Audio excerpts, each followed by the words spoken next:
Hey guys, I'm Heidi Priebe. Welcome back to my channel.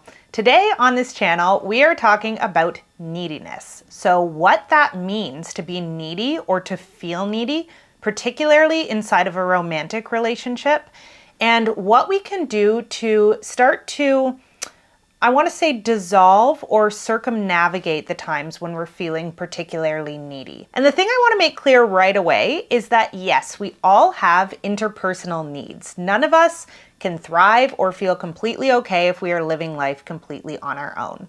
However, we don't have person-specific interpersonal needs beyond, let's say, when we are infants, and we do have that implicit connection with our caregiver because they are the ones who are keeping us alive. When we reach adulthood, the needs that we feel, the interpersonal needs that we experience, are capable of being fulfilled in many different forms. However, often when we start co-regulating with a certain person, maybe a friend or a romantic partner, it can start to feel as though we need things from that person specifically. And that's what I'm going to define as this feeling of kind of neediness. When we are feeling desperate to get something out of someone that they are not necessarily willing in that moment to give us.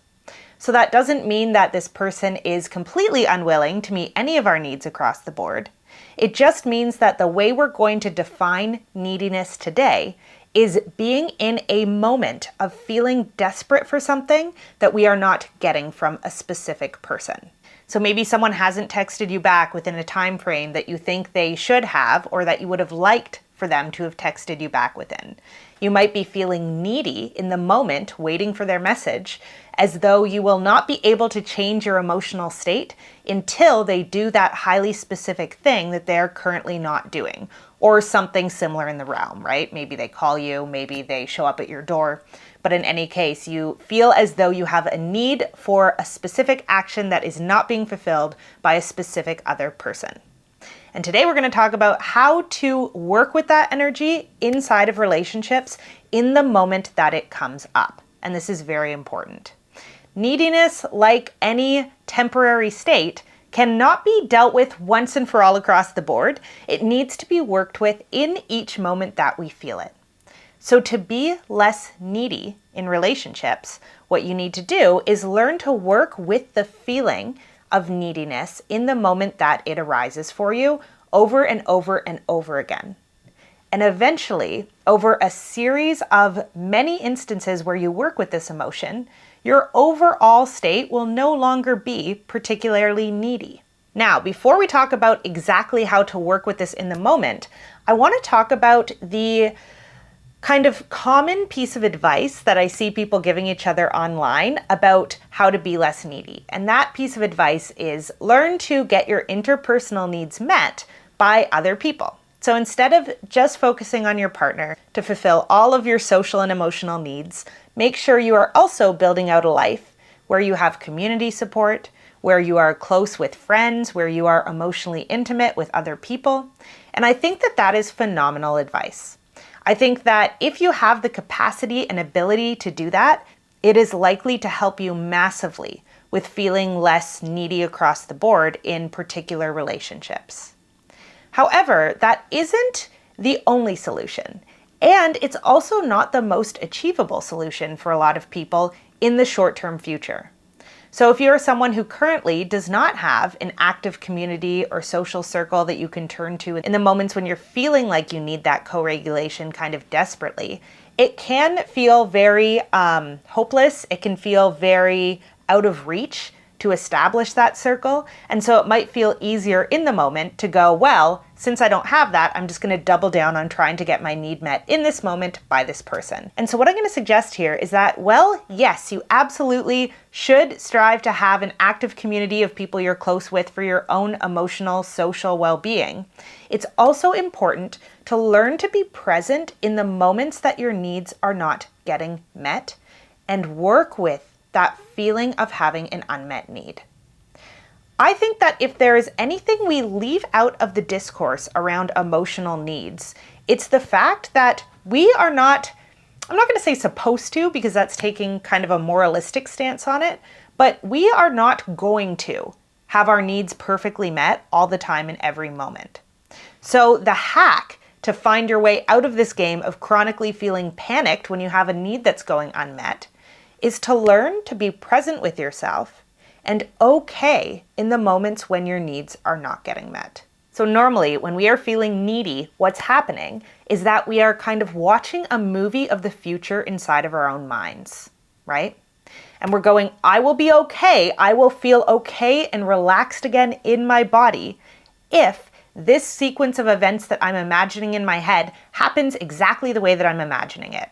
Or maybe with some slight variations, but I will not be okay unless this thing happens. And that's that feeling of kind of desperation and neediness that will often propel us to take actions that we wouldn't otherwise take. So to become less needy, we need to drop not only our attachment to that specific sequence of future events that we're imagining, we also need to drop our attachment to the feeling that we're trying desperately to get out of that future sequence of events. And we need to learn to be okay and present with the feeling that we're having in the actual moment we're experiencing this. So if I am thinking ahead about some sequence of events I want to happen, about some way I want a certain person to act, and I'm telling myself I will only be okay if I kind of like swim across this shore of uncertainty and arrive at that future point where I'm getting those things the way that I want them, what am I not doing in the present moment? My head is somewhere completely different than where I actually am. Where I actually am is maybe alone in a room, looking at my phone. And in that moment that I'm sitting there concocting all of these future schemes and plans, what am I not paying attention to? Where I am, what's going on around me in the moment, what's going on internally for me in the moment, what is my actual body state like right now? And if my body state happens to be very upregulated, very energized, very kind of frantic and panicked, why? If I were to drop that panic, if I were to downregulate, to associate myself to the moment and to ask myself what's actually happening right now. Is there some sort of inner state I'm worried I would arrive at that I'm very afraid of? Maybe it's a feeling of loneliness. Maybe it's a feeling of fear. Maybe there's some sort of feeling I'm having that I fear I cannot contain. So what do? I dissociate from it by telling myself a story about the future and telling myself that I'm going to feel something else if only I can get X, Y, and Z to go and to happen in the way that I am planning for it to. So to put this extremely plainly, in order to be less needy in relationships, you need to learn to get comfortable with the feeling of lacking something for a certain period of time, maybe for an indefinite period of time. So I kind of liken this to when I was growing up for about 10 years, between like 15 and 25, I was just a chronic yo-yo dieter. So I was always overeating for periods, then undereating for periods, and I could never really find balance. And then eventually, at one point I was like, you know what? I'm gonna try fasting, just kind of as a psychological experiment to see what it's like for me to learn to cope with the feeling of hunger without panicking. So I did a 3-day fast to start, and that was definitely an experience. But after that point, for a period of about a year, once a week, I would pick a day to do a full day fast. So anywhere between 24 and 36 hours. And the purpose of that fast was not to lose weight. It was not to do anything diet related. It was solely to get myself accustomed in my body to getting used to the feeling of hunger not needing to be immediately acted upon. So in the past, when I would feel hunger, I would panic. And after about a year of intermittent fasting, I learned, okay, hunger does not need to equal panic. A lot of times I felt hungry and I have still been alive the next day, even if I didn't eat for 18 more hours after that feeling of hunger came up. And the same tool can be applied really well to interpersonal relationships. So what I'm going to ask you to do or invite you to do in this video is to start getting comfortable with the feeling of interpersonal hunger. So that means not panicking the moment you feel lonely, the moment you feel ashamed, the moment you feel like you really want some validation or connection. It's only a feeling that you're panicked about because you never learned to tolerate it. So when you were very young, especially if you are anxiously attached, what that means is that you learned to heighten your own awareness of negative body states, because in order to get your caregiver's attention consistently, you sometimes had to really state your case. So maybe you had a parent who was very busy, who had a couple of children who were older than you, and so you needed to cry a little bit longer or louder than the average baby to get your caregiver to pay attention to you. And so when that is your formula for getting your needs met, what your brain will naturally start to do is make you hyper aware of your needs the second you start to feel them, because it knows, okay, I'm going to have to really state my case here. And that becomes an ingrained pattern of thinking as you grow up. So your brain will naturally start to focus, or in some cases even fixate, on your needs when they arrive. And you're going to have this very automatic instinct to become a bit panicked and try as hard as you possibly can to get your needs met the second you feel them. But the brilliant part of being an adult is that we have the chance to rewrite the way that we think about all of this. So you now have the option to train your brain to learn, the way a secure person naturally tends to know, that your needs do not need to get met in the exact moment you feel them. This goes for most needs. Unless you are currently bleeding out and really require medical attention, there is a very strong chance that the need you want to get fulfilled actually can wait a little bit. And if the options are wreaking havoc on your relationships by consistently demanding that other people meet your needs in the moment you feel them because you don't know how to calm down otherwise, or learning to go a little bit hungry and learning to tolerate the feeling of emotional hunger, first in one moment, then in the next moment, and then in the next, until it becomes a pattern and until you start to feel confident and comfortable with that feeling of emotional hunger when it shows up. Until you learn to do that, it's going to feel pretty difficult to navigate interpersonal relationships without feeling like you are chronically kind of demanding more than the other person is willing to give. Because let me tell you what a secure relationship is not. A secure relationship is not two people constantly meeting each other's needs, okay? A secure relationship is two people meeting their own needs, finding some explicit agreements about which needs they're going to meet for each other, and giving each other leeway and grace in the moments when those needs are not able to get met.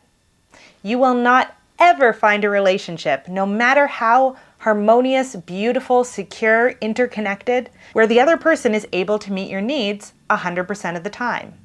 But if you want to have a secure relationship, you do need to learn how to cope with the times when they aren't able to do that for you, including the times when you don't have community members, family members, other people immediately available to help meet those needs for you. So we're going to talk a little bit about what it looks like to develop that skill and how you can start to grow that muscle of emotional tolerance. And the beautiful part of this is that the more you're able to be present with yourself and kind of tolerate that emotional hunger, the less likely you are to reach for the closest food that's available to you, even if it's poisonous, right?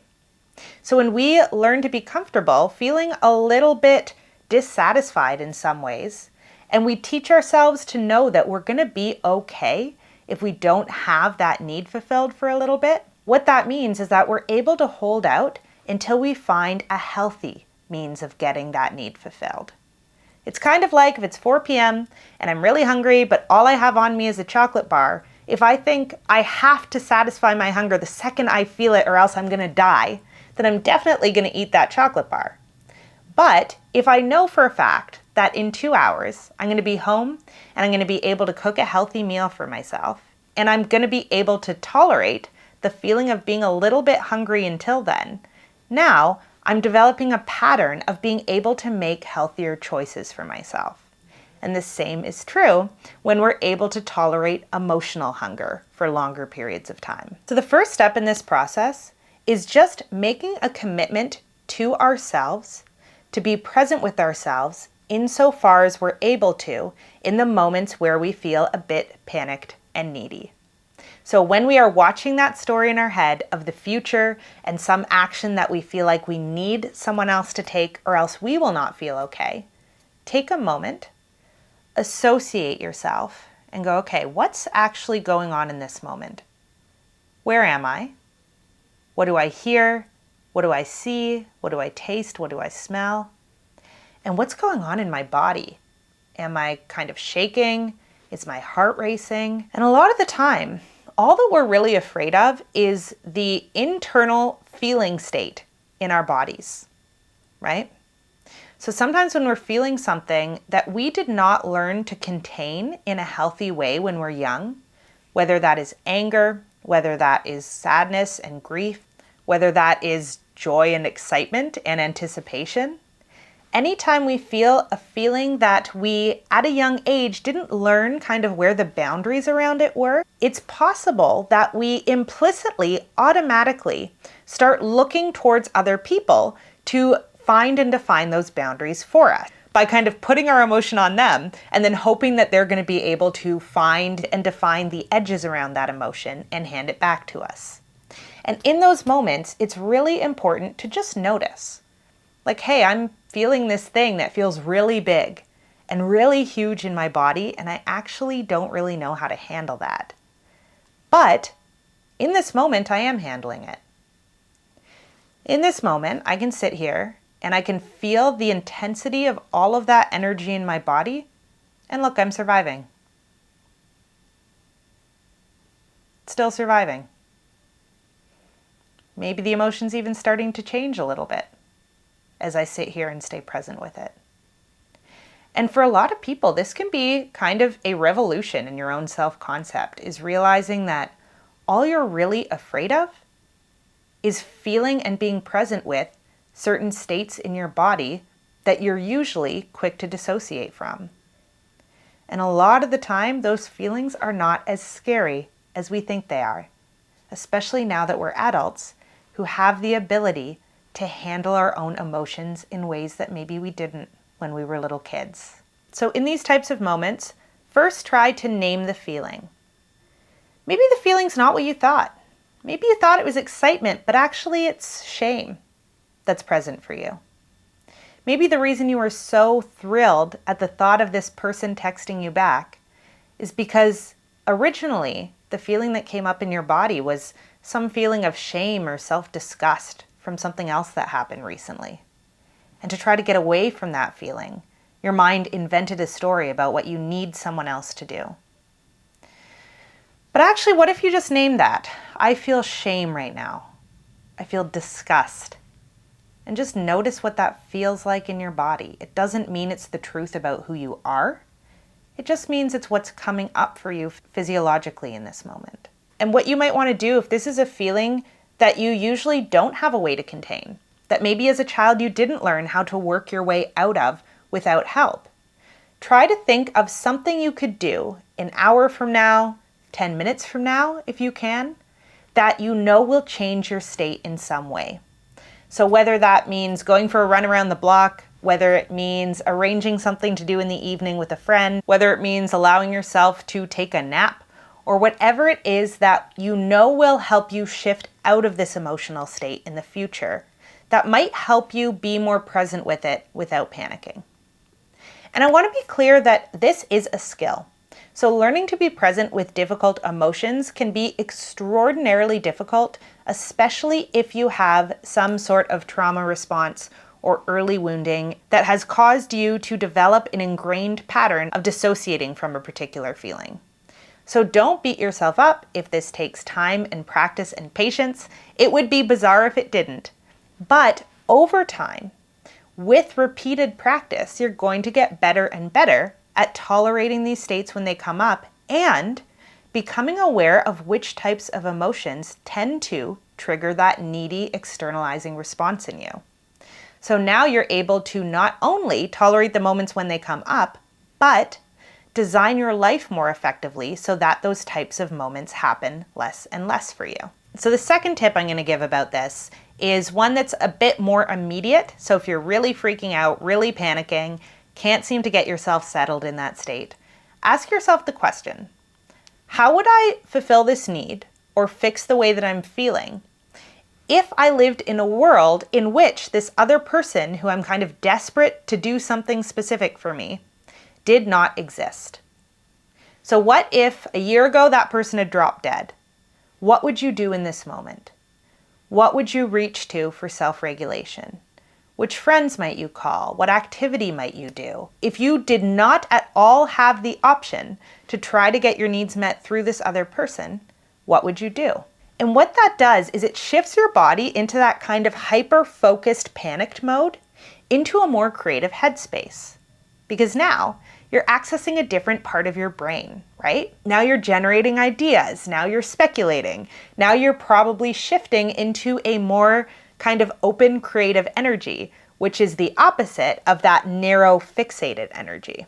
So even just playing with that as a thought experiment for 5 or 10 minutes can go a very long way in those moments when you're feeling very panicked. And if you want to take it to the next level, go do that thing. Go do whatever it is that you would do if you lived in a world in which this other person was dead, had never been born, or was in jail, or in some other way, just completely and totally had no means whatsoever to respond to your need. And as much as you can, try out whether you can do that thing first. Tip number 3, and this is something that you're going to want to work with over and over again as you move through any given relationship. When you're experiencing a feeling of neediness, I need this person to do something or else I'm not going to feel okay. Ask yourself, did this person explicitly agree to meeting this need for me? And in order to answer that question accurately, you're going to have to get really brutally honest with yourself about what the actual need is. There is no part of your brain, there is nowhere in Maslow's hierarchy that has a need for someone to text you or a need for someone to tell you they like the way you look, right? There's always something deeper underlying that. Maybe it's a need for love and connection. But my guess is that most often when we're feeling really needy in the way that we defined it earlier in this video, what we're wanting is a feeling of validation and a feeling of I'm okay because somebody else tells me that I am. When we enter into partnerships, most of us do not on a first date look at someone and go, I want you to make me feel in every moment that I don't feel okay, like I am okay. If we did say that, we wouldn't get a second date because that would be way too huge of an ask, right?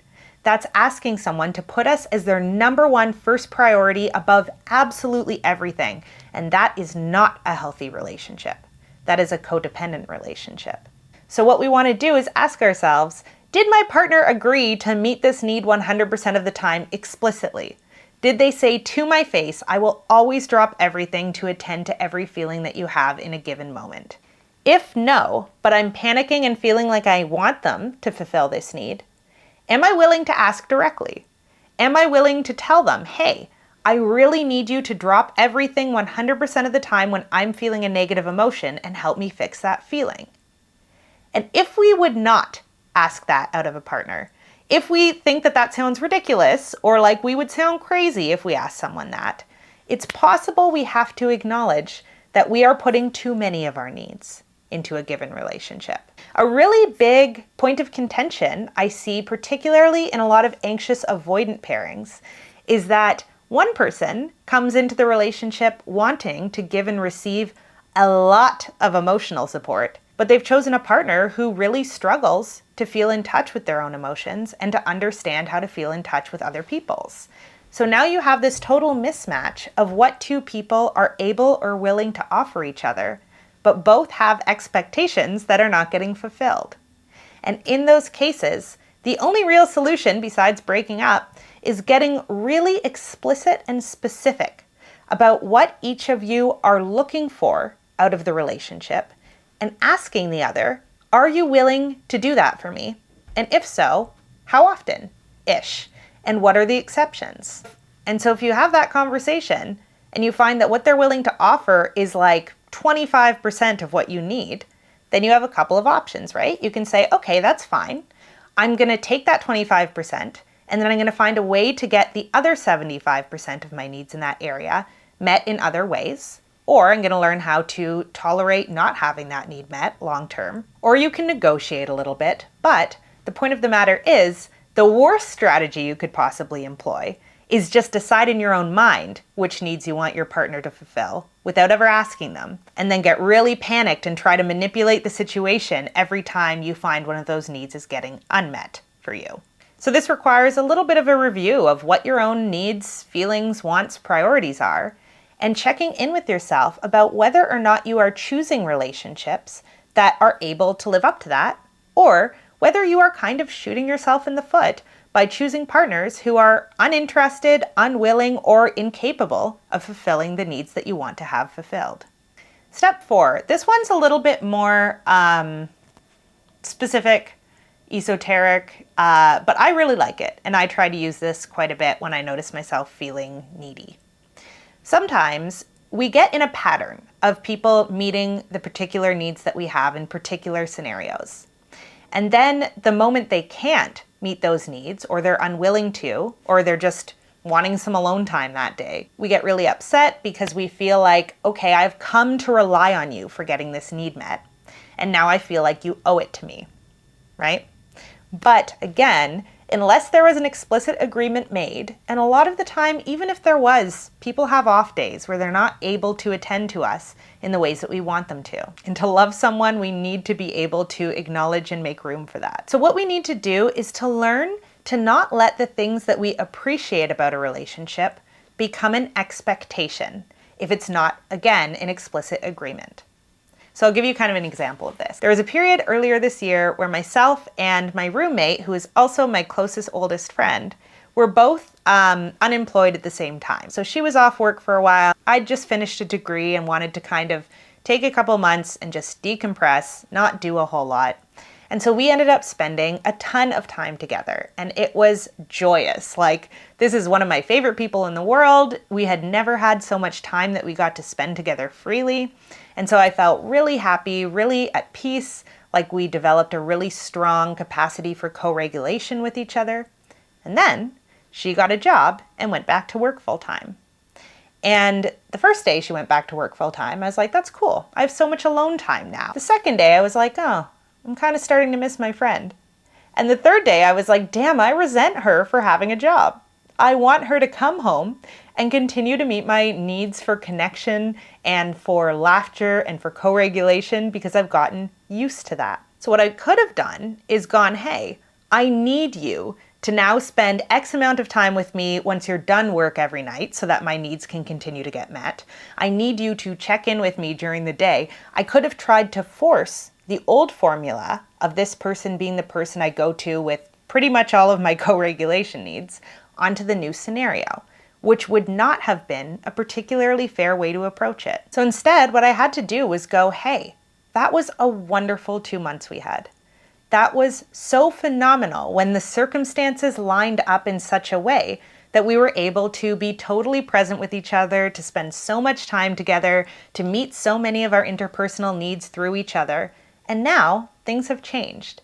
So I'm going to learn to appreciate what was in order to drop that as an expectation for the future.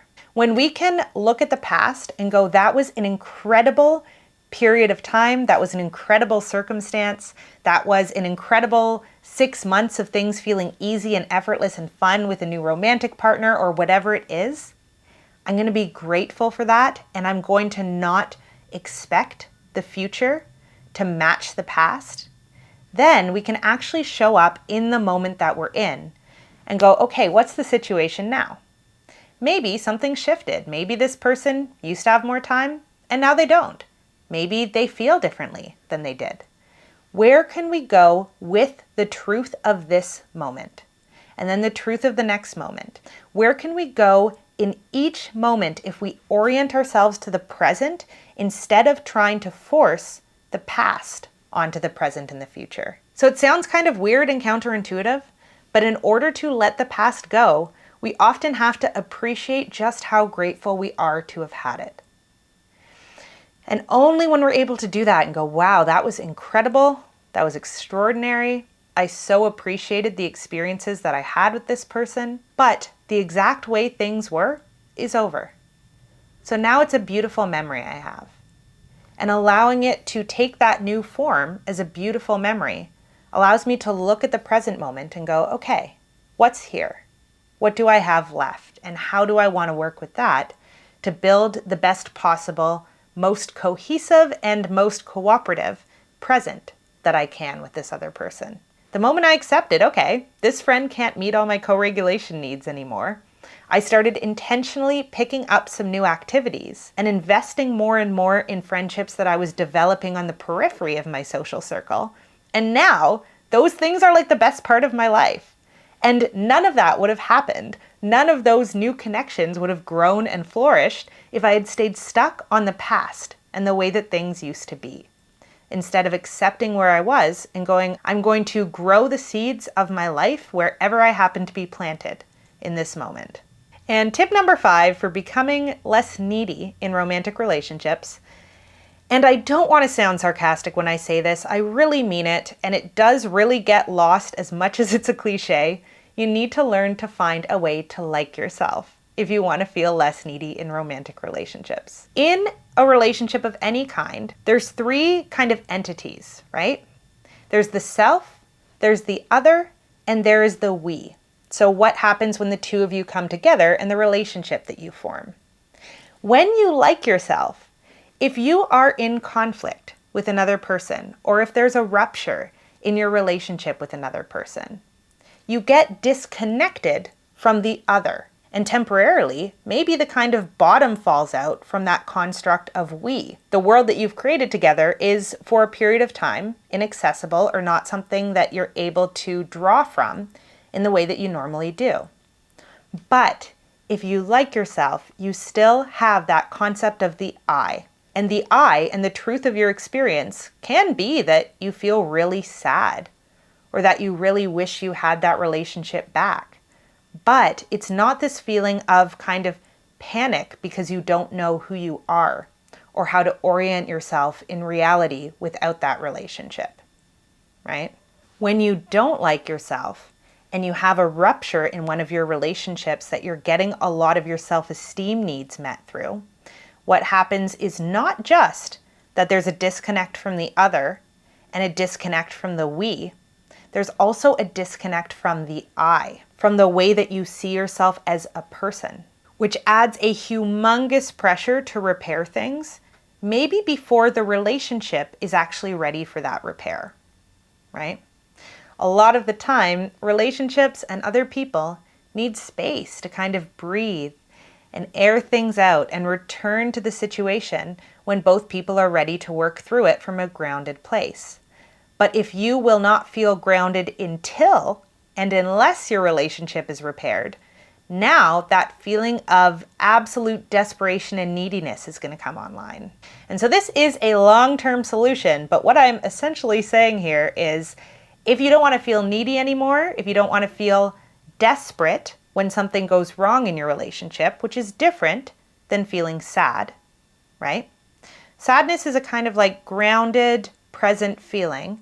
Desperation is a feeling of being disconnected from the self and panicking about what's going to happen in the future. You need to find a way to be okay with yourself as a person in the moments that you're feeling things you don't want to feel. So learning to be present with shame without telling yourself, I am a shameful person, right? Feeling self-disgust, feeling shame, that comes up for everybody. It happens. There is nobody who never feels those things. But part of being secure is learning I can feel shame without hating who I am as a person and kicking myself off my own team. I can feel sad without needing to rush to immediately fix it. I can judge myself or dislike myself in some ways without needing another person's approval in order to get myself back on my own team.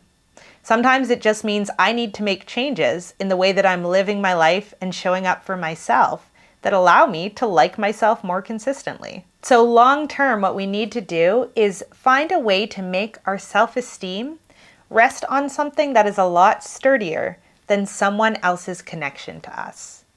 So that in those moments when we're feeling disconnected, which is never a pleasant feeling for anyone, right? When there's a relationship that usually feels very warm, very connected, very reliable, and there's a rupture, it's not going to feel good. But it's not going to feel like we are being disconnected from ourselves as well as the other person. And so, to summarize with all of this, what I want to make clear is that that feeling of neediness, of I absolutely have to get something specific to happen or else I will not be okay, to change, we have to get comfortable being present with ourselves in the moments that we feel needy and noticing that nothing terrible is happening as a result of us feeling a little bit panicked. Nothing terrible is happening, even though we feel angry, even though we feel lonely, even though we feel shame. We are okay. We are adults who are now capable of learning to contain our own emotional experiences without needing something specific to happen to shift them, right? The opposite of neediness is not having our needs fulfilled. It's just being present with whatever is happening in a given moment. All right, that's all I have to say on this topic for today. As always, if you guys have any questions or anything that's coming up for you as you watch this video, I would love to hear about them. Please leave your comments below. I love you guys. I hope you're taking care of yourselves and each other and your inner children, and that you are not abandoning those inner children in your moments of panic. And I will see you back here again super soon.